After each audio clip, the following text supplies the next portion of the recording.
அனைவருக்கும் வணக்கம். இன்னைக்கு ஒரு கதையை பற்றி பார்க்கலாமா? இன்னைக்கு நான் பேசணும்னு இந்த கதையை தேர்ந்தெடுத்துட்டு படித்து முடிச்சப்போ ரொம்ப மனம் கனத்து போச்சு. ரொம்ப சோகமாயிடுச்சுன்னே சொல்லலாம். பிணவரை அரிகர சின்னா எழுதிய கதை வாசகசாலையில் படித்தேன். போதை தெளிஞ்சதா தூக்கம் போச்சான்னு தெரியல, எழுந்துட்டார் மருதப்பன். எழுந்ததும் இந்தா வெந்நீர் போட்டியா அப்படின்னு மங்கம்மா தன் மனைவியை கேட்குறாரு. காலை கடன் அப்படிங்கிறது எல்லாருக்கும் பொதுவானதல்ல.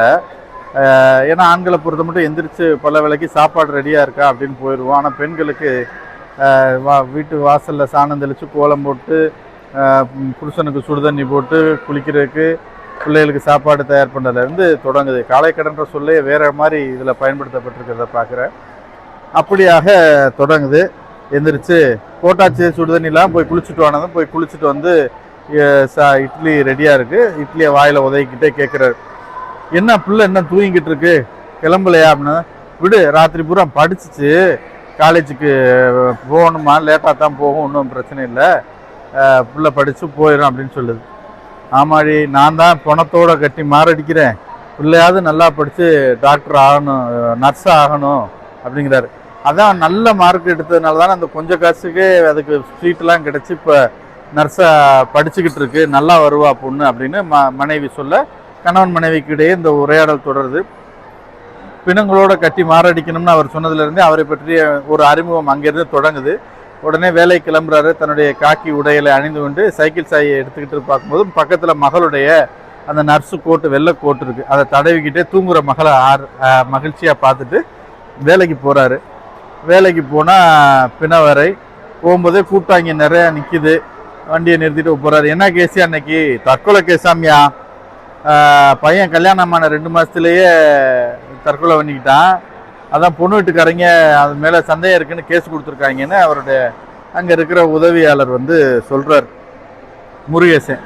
சரி சரி போய் இப்போ உடச்சி போடு, இந்த வார்த்தை தான் டக்குன்னு இருந்துச்சு. உள்ளே போய் உடச்சி போடு அப்படின்னதும், வேணாம்ப்பா அந்த டாக்டருக்கு எனக்கு ஆகாது, மருதப்பன் சொல்கிறாரு. ஆகாது, நான் போய் பண்ணிக்கிட்டு இருந்தா இதாக இருக்கேன், தற்கொலை கேஸுன்னு வேறு சொல்கிற, அந்த ஆள் வந்த பிறகு பண்ணலாம்னு தான் முருகேசன் சொல்கிறாரு. உனக்கு அந்த ஆளுக்கு என்னையா பிரச்சனை? டாக்டர் இருக்கேன், எப்போ பாரு நீ இது பண்ணுற, எல்லாத்தையும் காரணம் உன் குடி தாயா, குடியை விட்டேன்னா நல்லா இருப்ப, போன தடவை மண்ணீரலை புழக்க சொன்னால் நீ கல்லீரலை புலந்து போட்டியான், அதனால தான் டாக்டர் உன்ன மேலே இப்போ கோவத்தில் காண்டில் இருக்காரு அப்படின்னு தான். அடப்போப்பா, நான் இந்த வேலைக்கு வந்த பிறகு தான் குடிக்க ஆரம்பிச்சதே, ஏன் இந்த வேலையினால தான் நான் குடிக்கிறதே தெரியுமா? வேலைக்கு வந்த புதுசில் ஒரு பொம்பளை பணத்தை கொண்டா போட்டிருந்தாங்க, செத்து 3 நாள் ஆச்சு, ஊதி போய் கிடந்து நாத்தம் புழுவாக கிடந்துச்சு, அந்த தண்ணி வேற ஒழுகிக்கிட்டு இருந்துச்சு, அதை பார்த்து தான் நான் குடிக்க ஆரம்பித்தேன். அதை குடித்தா தான் என்னால் வேலை செய்ய முடியுது. என் பொண்டாட்டி கல்யாணமான புதுசு, என் பொண்டாட்டி பக்கத்தில் கூட போக முடியல, எனக்கு இதே வயிற்றை பிரட்டிக்கிட்டு இருந்துச்சு, அதுலேருந்து நான் குடிக்க ஆரம்பிச்சேன்னு இந்த குடிக்க ஒரு காரணத்தை சொல்கிறேன். சரி சரி போ, டாக்டர் வந்துட்டாருன்னா டாக்டர் உள்ளே வந்துடுறாரு. பிணக்கூராய்வு நடக்க போகுது போல், இவர் தான் அந்த பிணக்கூராய்வு செய்கிறவர். கூடவே கேமராமேன் ஒருத்தர் இருக்கார், இன்னொருத்தர் இருக்கார். யார் யாது அப்படின்னா அந்த பையனுக்கு சொந்தக்காரன், பணத்துக்கு சொந்தக்காரன். சந்தேகம் இருக்கிறதுனால போஸ்ட்மார்ட்டம் நடக்கும்போது உள்ளே இருக்கணும்னு அனுமதி வாங்கி வந்திருக்காங்கன்னு டாக்டர் சொல்கிறாரு. சரியா பண்ணுங்கன்னதை போட்டிருக்க உடைய வெட்டி பிச்சு எறிகிறாங்க.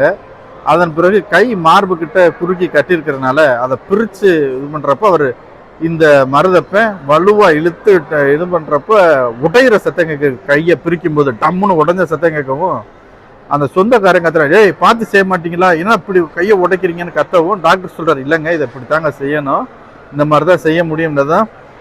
இந்த மருதப்பன் போதை வேற சும்மா இருக்காம, டேய் உனக்கு தான் இது சொந்தம், உன் அண்ணன், எனக்கு அது போனோம் அப்படின்னது வாய் தகராறு முத்துதான். அவன் அடிக்க வர இவர் ஓங்கி ஒரு அறை விட, குறுக்க வந்த டாக்டருக்கும் ஒரு அறவில் இந்த சத்தம் வெளியே கட்டி வெளியில் இருக்கிறவங்க உள்ளே ஓடி சமாதானப்படுத்தி அந்த பையனை கூட்டிகிட்டு போயிடுறாங்க. அப்புறம் இன்னொருத்தர் நிற்கிறார், அவன் செத்தவனுடைய சொந்த தம்பி, அதனால் கோவப்பட்டான், அவன் மச்சான், ஒன்றும் பிரச்சனை இல்லை, நான் நிற்கிறேன், நீங்கள் பண்ணுங்க அப்படின்னது.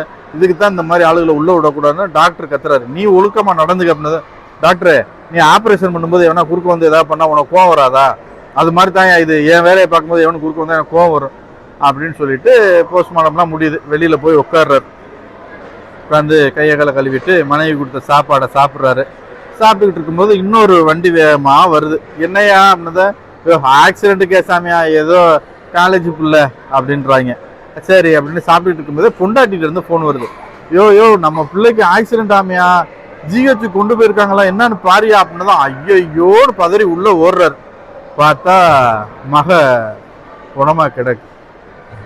அதை பார்த்துட்டு இந்த பிணங்களோட கட்டி மாரடிக்கிறேன்னு சொன்னாலும் பிணக்கூராய்வு செய்யறதுல வேலை செய்யற அந்த மனிதனுக்கு தன் மகளை அந்த கோலத்துல பார்த்தா எப்படி இருக்கும்? மனம் உடைந்து மண்டையில முட்டிக்கிட்டு அழுகிறாரு, மயங்கிடுறாரு. மயக்கம் தெளிஞ்சு பார்க்கும்போது அவரை ஒரு மரத்தடியில படுக்க வச்சிருக்காங்க.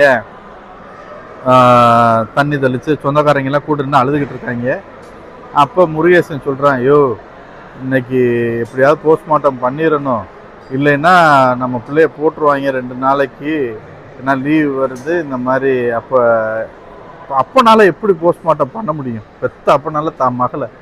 அப்போ ஐயோ சங்கரன் வேற ஏதோ சொந்தக்காரன் இன்னொரு போஸ்ட்மார்ட்டம் பண்ணுறாரு. சங்கரன் சொந்தக்காரங்க ஏதோ கல்யாணம் போயிட்டாங்க, வேற ஆளும் இல்லை, டாக்டர்கிட்ட இப்படியா கையில் காலை விழுந்தாலும் போஸ்ட்மார்ட்டம் பண்ணாமல் வாங்கிட்டு போயிடணுமையான்றாரு. டாக்டர்கிட்ட போய் சொல்லும்போது ஏற்கனவே டாக்டருக்கு ஆண்டு, ஆனால் அவர் சொல்கிறாரு, ஐயோ நான் மனசாட்சி இல்லாதவன் இல்லையா, நானே செத்தாலும் போஸ்ட்மார்ட்டம் பண்ணி தாயா வெளியே கொண்டு போகணும், அதாயா ரூல்ஸு, என்னால் மீற முடியாதியா, வேணா ஒன்று செய்யலாம், நாளைக்கு பண்ணுறதுக்குள்ளே ஏதாவது ஏற்பாடு பண்ணலாம், அது வரைக்கும் இங்கே மேனேஜ் பண்ணுவோம்யா அப்படின்னு டாக்டர் சொல்ல. இல்லை டாக்டர், சின்ன பிள்ளை உள்ளே வைக்கிறதுக்கு ஃப்ரிட்ஜிலலாம் இடம் இல்லை, எல்லாமே பணம் இருக்குது, இது அப்படியே போட்டு வச்சா நாரி போயிடும், ஒன்றும் ஆகாதியா, நான் பார்த்துக்கிறேயா, இல்லை வெளியிலேருந்து ஐஸ் பெட்டியாவது கொண்டாங்கயா, நான் வந்து காசு கூட தரேன், ஆனால் போஸ்ட்மார்ட்டம் பண்ணாமல் அனுப்ப முடியாது, அந்த இன்னொரு அட்டெண்டர் சங்கரன் வந்த பிறகு பண்ணி அனுப்புவோம்யான்றாரு.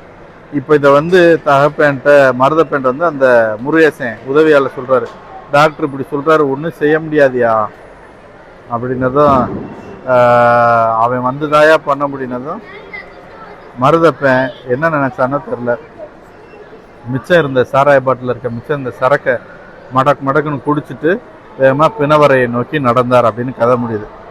என்ன ஒரு கொடூரமான ஒரு சூழ்நிலையில் இந்த மனுஷனுக்கு. எத்தனையோ தொழில்களை கேள்விப்படுறோம், இறந்த பிறகு இந்த வெட்டியான் தொழிலை கூட கேள்விப்படுறோம். அதுக்கும் மேலே இது ஒரு கொடுமையான ஒரு மனநிலையை ஒரு மனுஷனுக்கு பெத்த தகப்பனுக்கு கொடுக்கக்கூடிய ஒரு நிலை. இந்த நிலை யாருக்குமே வரக்கூடாது. அப்படி ஒரு நிலை இந்த ஆளுக்கு வந்திருக்கு. இதை படித்து முடிக்கும்போது ரொம்பவே மனசு எனக்கு சோகமாயிடுச்சு. தம்பி குமார் இதை அனுப்பி எப்பயோ வாசிக்க சொன்னார், வாசிச்சுட்டு என்னால் இதை பேச முடியாது தவிர்த்துக்கிட்டே இருந்தேன். சரி, ஆனால் இதையும் பேசணும், இப்படியான சூழ்நிலையிலும் மனிதர்கள் வேலை செய்கிறார்கள் அப்படின்றத நம்ம வந்து தெரிஞ்சுக்கணுன்றக்காண்டி இந்த கதையை இன்னைக்கு உங்களோட பேசினேன். இந்த உங்களோட இந்த கதையை பேசினதில் மகிழ்ச்சிலாம் இல்லை, ஏதோ பேசியிருக்கேன். நன்றி, வணக்கம்.